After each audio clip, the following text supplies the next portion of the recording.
কিছু প্রশ্ন আসছে, উত্তর দিয়ে দিব। সভাপতি কোথায়? আপনি? আমাদের হাজী মুক্তার হোসেন, এই তো উত্তর দিব না। সভাপতির একটা দায়িত্ব থাকে, আমি তো উত্তর দিয়ে চলে যাব, কোনো চান্দু আমার সামনে দাঁড়াবে না ইনশাল্লাহ। পরে তো আবার গোলমাল হবে, এটা দায় যাবে সভাপতির ঘাড়ে। এই জন্য আমি তার একটা নিয়ে নিয়েছি, অনুমতি না সম্মতি। অনুমতি আমি কারণেই না, সম্মতি। ওয়াকফ ছাড়া মসজিদে জুমার নামাজ পড়া যাবে কিনা? জি যাবে। ওয়াকফ ছাড়া যদি মসজিদ হয়, যার জায়গা তিনি যদি অনুমতি দেন আর ইজনে আম কমন এন্ট্রি থাকে, তাহলে ওয়াকফ ছাড়া জায়গা তো মসজিদ হলে জুমার নামাজ হতে পারে। গণতন্ত্রের মাধ্যমে কি আদৌ শরিয়া আইন বাস্তবায়ন সম্ভব? মোটেও না, পৃথিবীর কোথাও এরকম নজির নাই। খেলাফার মাধ্যমে ইসলামী রাষ্ট্র প্রতিষ্ঠিত হয় এবং হবে।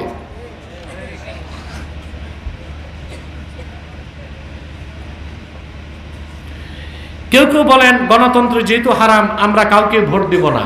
দেখুন, এখানে একটা ফেকাগত বিষয় আছে। আমরা আদর্শগতভাবে খেলাফাকে বিশ্বাস করি, খেলাফার পদ্ধতিতেই রাষ্ট্র প্রতিষ্ঠিত হবে। এর আগে ওজোর হিসেবে আমাদের পক্ষ থেকে যদি ইসলামী রাজনীতির ব্যানারে কেউ রাজনীতি করার সুযোগ আছে। নির্বাচনও যদি যেতে চায় যেতে পারবে, কারণ সংসদকে খালি করে দিলে তাগুত সেখানে শক্তিশালী হয়ে যাবে। সেজন্য এটি উসুলের নাম হচ্ছে আজ-জারুরাতু তাতাকাদ্দারু বিকদরি জারুরা। নাজায়েজ বা হারাম জিনিসও যৌক্তিকতা থাকলে, প্রয়োজন থাকলে হারাম জেনে সেই কাজটা করা যায়। এটা একটা ফিকহি বিষয়।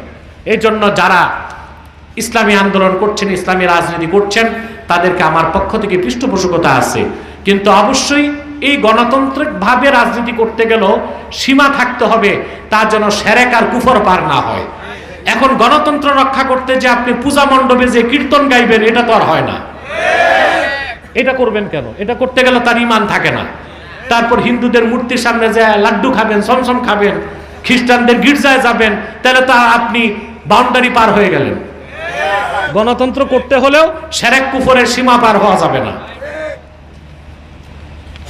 একই প্রশ্ন। আমি একজন উদ্যোক্তা, একটা পরিবার চালানোর মতো সামর্থ্য আমার রয়েছে। আমার বর্তমান বয়স 24, কিন্তু আমার বাবা আমাকে বিয়ে দিচ্ছে না। সে এই মাহফিলের মধ্যে উপস্থিত আছে।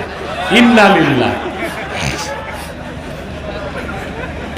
বাবা যে বিয়ে দিচ্ছে না, তোমার বয়স 24 বালেগ, বাবা যদি কথা না শুনে, তোমার টাকা আছে, তুমি যে বিয়ে করে ফেলো। তার কারণ যদি ছেলে নাবালেগ হয়, মেয়ে নাবালিগা হয়, তখন ওলির অনুমতি লাগবে, অভিভাবকের। তো 24 বছরের যুবক বাপ তারে বিয়ে দেয় না, এখন তারে তো জেনা করতে হবে। তো জেনার থেকে বাঁচার জন্য বাবারে দরকার নাই, বিয়ে করে বউ এনে মিষ্টির পোটলা নিয়ে বাবার পায়ে পড়বা। যুবকরা মহা খুশি, ফতোয়া একটা পাইছে। যদি কোনো দল দাবি করে যে তাদের পক্ষে ভোট দিলে বা তাদের সাথে যদি থাকি জান্নাত নিশ্চিত, যদি কোনো দল খোলাফায়ে রাশিদিনের তরিকায় রাজনীতি করে তাদের সাথে থাকলে জান্নাত নিশ্চিত। পশ্চিমা গণতন্ত্র চর্চা যারা করে এমন কোন দলের সাথে থাকলে জান্নাতের সার্টিফিকেট নাই। একজন ব্যক্তি যদি বলে রোজা এবং পূজা এক, এই কথা যে বলছে সে কাফের, তারে যে কাফের বলবে না ওইটাও কাফের। এগুলো গেছে বহুত আগে। আবার কি, বাবা মায়ের দেখাশোনা হক আদায় না করলে দুনিয়া আখিরাতের পরিণাম কি কঠিন পরিণাম। বাবা মা, সুবহানাল্লাহ, পিতা মাতা নারাজ থাকলে আপনি যত বড় ওলি আল্লাহ হন, ব্যস্ত যাইতে সমস্যা আছে কিনা? ইমাম বুখারী তার আদাবুল মুফরাদ হাদিসের কিতাবে একটা হাদিস আনছেন। এক যুবক মদিনা মুনাওয়ারাতে রাসূলুল্লাহ সাল্লাল্লাহু আলাইহি ওয়াসাল্লামের কাছে যাবেন, রাসূলুল্লাহ সাল্লাল্লাহু আলাইহি ওয়াসাল্লামের সাথে জিহাদে যাওয়ার জন্য। তো বাবা মা কাঁদতেছে যে বাবা, তুমি তো আমাদের একটাই সন্তান, তুমি যদি শহীদ হয়ে যাও তা আমাদের দেখবে কে? বুঝেন না? যুবকটি বাবা মার কথা শুনলো না, সে আল্লাহর হাবিবের কদমে চলে আসলো, এসে বলল, ইয়া রাসূলুল্লাহ, বাবা মার ঘরে আমি একমাত্র সন্তান, জিহাদ করার জন্য এসেছি, ফিরে আসার সময় বাবা মার চেহারার দিকে তাকায় দেখছি দুজন কান্না করতেছেন। আল্লাহর হাবিব বললেন, যুবক ইরজি ইলাইহিমা ওয়া আদহিকহুমা কামা আবকাইতাহুমা, জলদি ফিরে যাও তোমার বাবা মায়ের কাছে, তাদের চোখে যেভাবে কান্না ঝরিয়েছ সেভাবে তাদের মুখে হাসি ফুটায় দাও। বাপ মা হক আদায় করতেই হবে। বাপ মার হক আদায় না করলে, বিশেষ করে মায়ের হক আদায় না করলে ঈমান নিয়ে মৃত্যুবরণের সম্ভাবনাও থাকে না। দাড়ি রাখার বিধান কি? ওয়াজিব। এক মুষ্টি দাড়ি রাখা ওয়াজিব। হজ করে আসার পর দাড়ি টুপি সুন্নতি লেবাস না পড়লে অপরাধ কি? তার হাজি বলা যায় না, পাজি বলতে হয়। অন্যায়ভাবে জায়গা দখল করলে দুনিয়া আখেরাতের শাস্তি কি? এই লোক কোনোদিন নাজাত পাবে না। যার জায়গা মারছে তারে ফেরত না দিয়া মারা গেলে তার তওবা কবুল হবে না। প্রতিবেশীর হক কি? প্রতিবেশীর হক হচ্ছে তার অভাব অনটন আপনি দেখবেন, তার ভালোটা কামনা করবেন, তার কল্যাণ চাইবেন।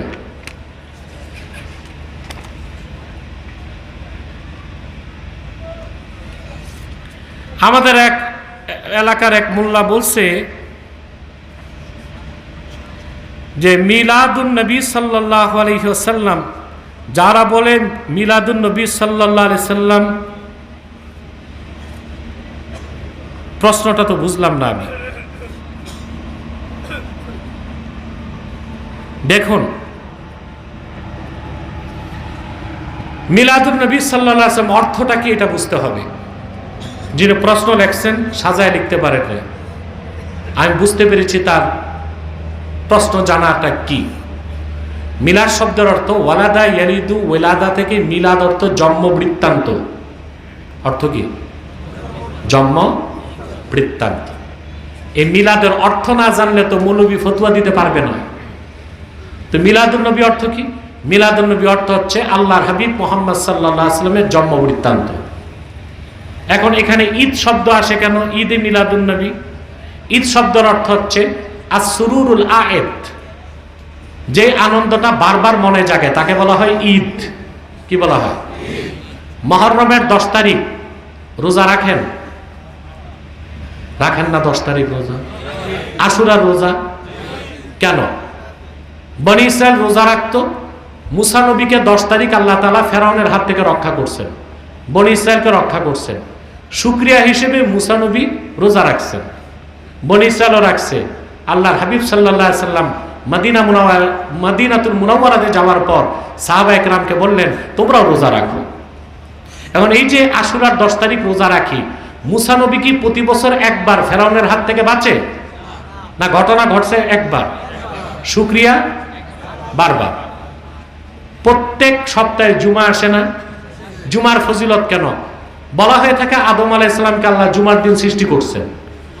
আদম আলাইহিস সালামকে কি আল্লাহ প্রত্যেক জুমায় তৈরি করেন না একবারই করছেন? কিন্তু প্রতি সপ্তাহে জুমা আসলে সেটা মনে পড়ে, শুকরিয়া হিসেবে জুমার নামাজ পড়ি। কথা বুঝে না?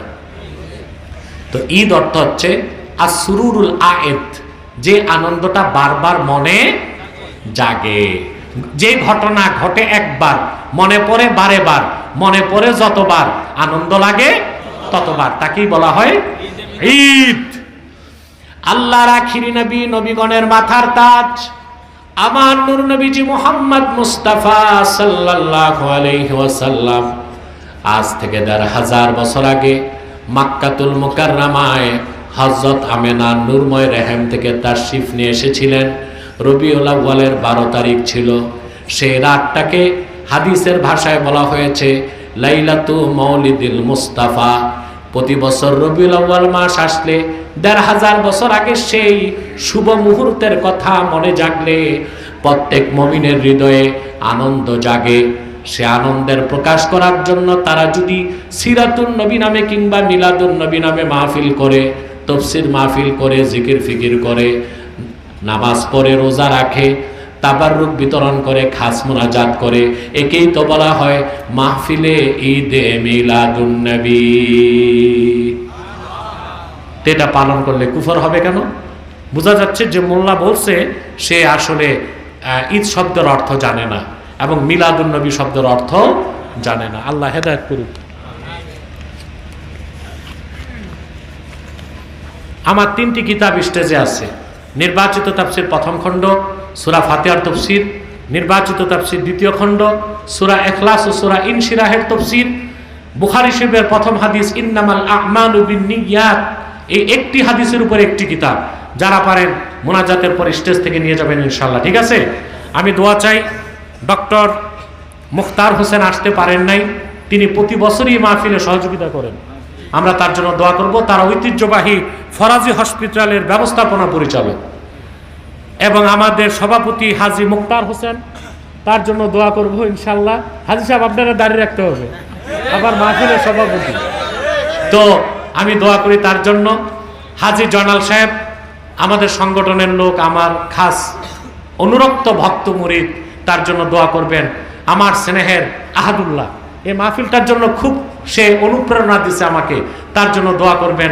আরও যারা উপস্থিত আছে আমার যুবক ভাইরা, তাদের জন্য দোয়া করবেন। আল্লাহ যেন সকলকে কবুল করেন, মঞ্জুর করেন, বলুন আল্লাহুম্মা আমিন।